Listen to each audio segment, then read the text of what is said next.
So I was flipping through a recent issue of Southern Living magazine, and I saw a recipe in there for corn pudding that looked really good.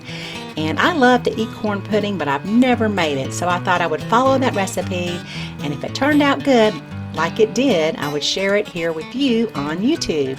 And so the recipe called for some thyme and chives. I happen to have some thyme growing. My chives look really bad this time of year, but they taste good, so I grabbed some of those. If you don't have thyme growing, rosemary might work real well too. So keep that in mind as a substitution.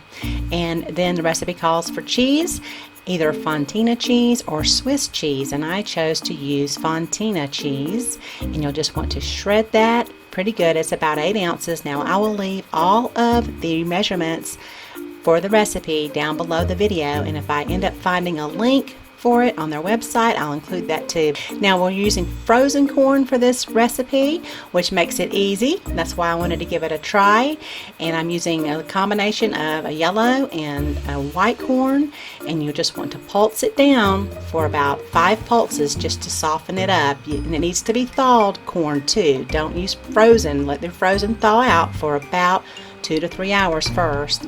And then we'll need to whisk together our half and half along with some whole eggs. I don't normally have half and half in my refrigerator, but around the holidays I usually have heavy cream.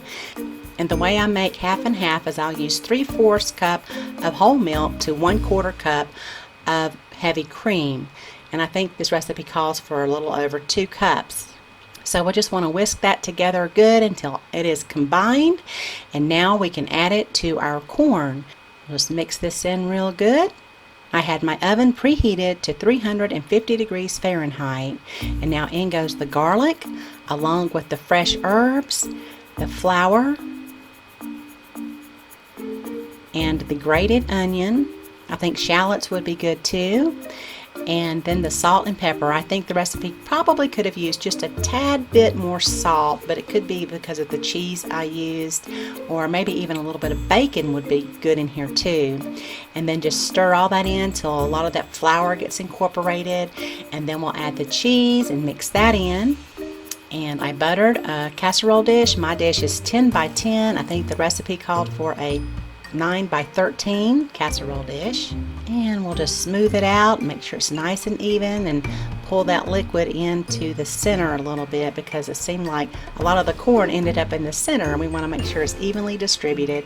So I popped it in the oven uncovered for 45 minutes on my center rack, and I noticed it wasn't really browning on top like I wanted it to, so I turned on the broiler for just a couple of minutes till it turned nice and brown. Of course, that's where all that really good flavor is, so we want to make sure we brown it a little bit there on top. And this is what it looks like when it comes right out of the oven. It'll be a little puffy, and after about 10 minutes it'll rest a little bit, and then just put a little bit more of your herbs right there, and it is ready to dig in. The recipe also mentioned that you can make this a day ahead, and I think it tasted better the next day. But don't cook it the day before, but you can make it the day before, so all of those flavors will get together and mingle a little bit. And it was, like I said, really, really good, especially those little brown spots there. So I do hope you can give it a try. And if you'd like some more ideas for recipes, you're welcome to head on over to my channel, where I have a playlist section with something for everyone over there. And thanks so much for watching. Y'all have a beautiful day.